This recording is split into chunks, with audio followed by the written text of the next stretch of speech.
અમેરિકામાં 37,000 એકર જમીનમાં આગ ફેલાઈ ચૂકેલી છે. એ અટકવાનું નામ નથી લેતી.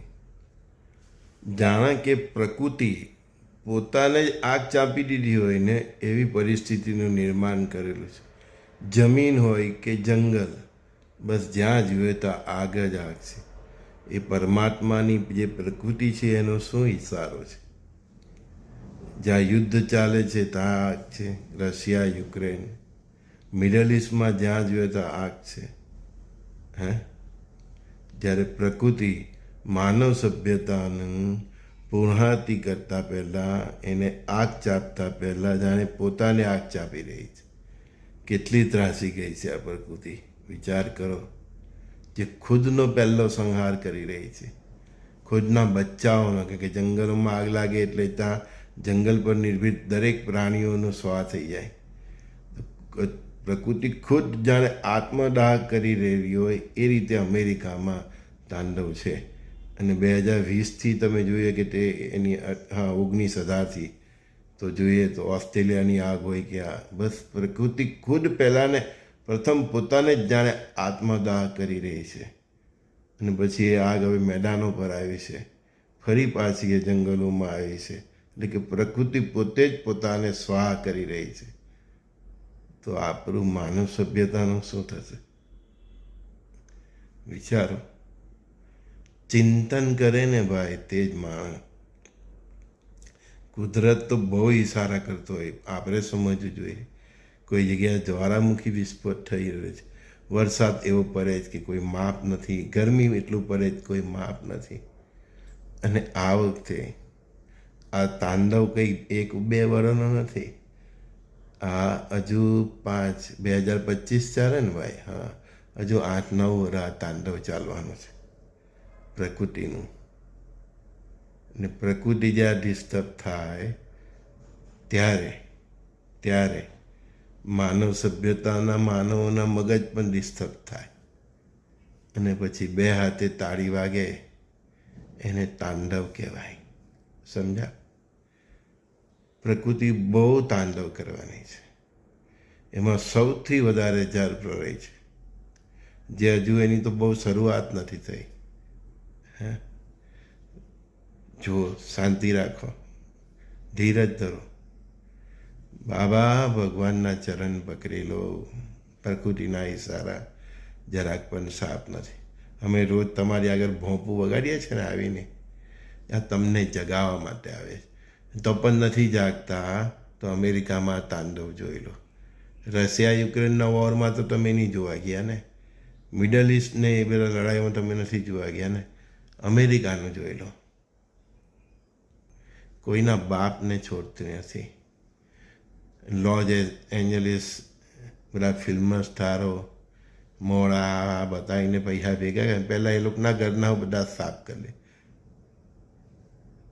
તમે ધન ધાન્ય સમૃદ્ધિ જે બધી ભેગી કરેલી છે ને, એ પ્રકૃતિની જ છે. અને એ પોતે અજગરની જેમ બધું સ્વાહ કરી રહી છે. અગ્નિ, પાણી અને વાયુ, હજી તો આ 3 તત્વો એક્ટિવ થયા છે. હજી પૃથ્વી અને આકાશ તત્વ બાકી છે. ગયા વર્ષે 1.5 વર્ષ પહેલાં મેં લખેલું, 1.5-2 વર્ષ પહેલાં, જે લોકો મારા રેગ્યુલર આર્ટિકલ વાંચે છે તે, કે અત્યારે આ 3 તત્વો એક્ટિવ થયા છે. અગ્નિ, વાયુ અને જળ. પૃથ્વીને આકાશ તો શું કરે? આપણા પગ જમીન પર રહેવા દે ને ભાઈ, તો મહેરબાની.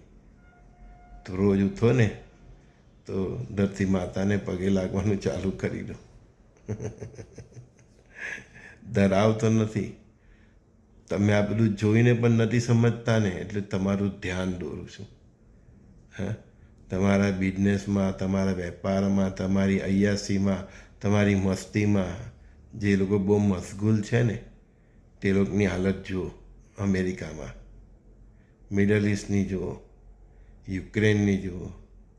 આપણે સનાતન ધર્મીઓ કેવા છે ભારતીયો, જ્યાં સુધી એના ઘરના બહારના સુધી પાણી ના આવે ત્યાં સુધી એ વિશ્વાસ નહીં કરે.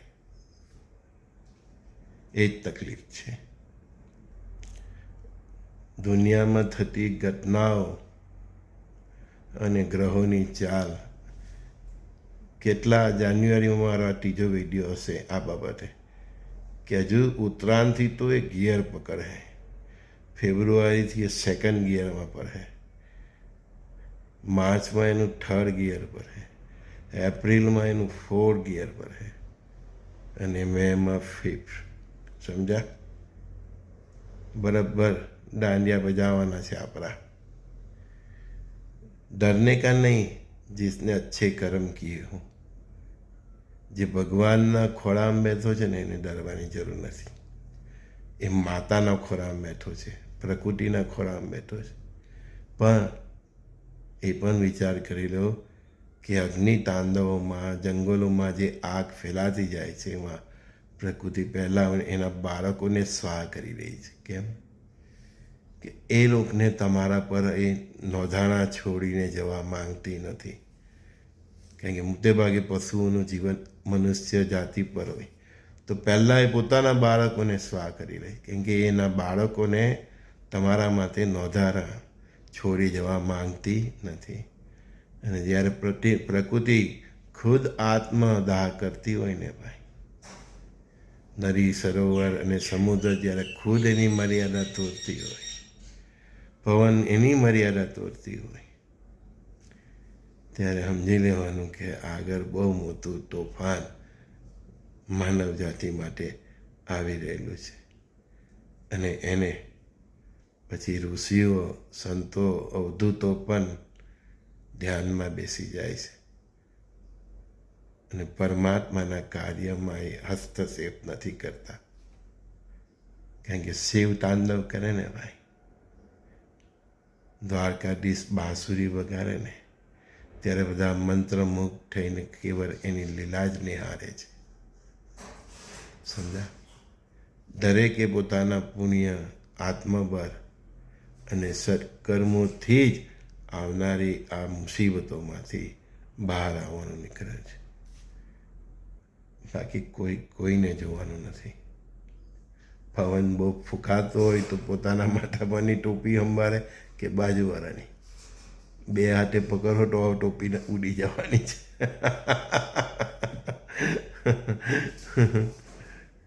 ધરાવતો નથી. તમે તમારી જે મસ્ત જીવન જીવો છે ને બેફામ બનીને, અને કુદરતના ઇશારાઓને નથી સમજતા ને, એ ધ્યાન દોરું છું. જેટલાનું ધ્યાન જશે, મારી વાત મગજમાં ઉતરશે, એને એપ્રિલ મે મહિના સુધીમાં બધી ખબર પડી જશે અને ચેતી ગયો હશે તો ફાયદામાં રહેશે. હજુ તો આ એપ્રિલ મે 2025, હવે તો આપણે 2030 સુધી આ બધા કુદરતના ખેલ જોવાના છે. છાપી 56ની જોઈ છે, 56ની. મોદીની છાતીની તમે જે વાત કરો જ નહીં, પણ તમારે પણ 56ની છાતી જોઈ છે. તો આ બધું જે લાય કાચા પોચાનું હવે કામ નથી. અને પાપીઓ તો બહુ જ ડરવાના છે. એવી સાયરનો વાગવાની છે કે પાપીઓ તો બહુ ડરવાના છે. જેમ બિલાડી નીકળે ને ઉંદર ડરમાં ભરાઈ જાય ને, એમ પાપીઓ હવે ડરવાના છે. સંજય બોડીવાલાના સર્વે સખાઓ મિત્રોને પ્રણામ. ફરી કહું છું, ડરાવતો નથી. કુદરતના ઇશારા બહુ ખતરનાક છે. મળીએ ત્યારે. શ્રી ગુરુદેવ દત્ત.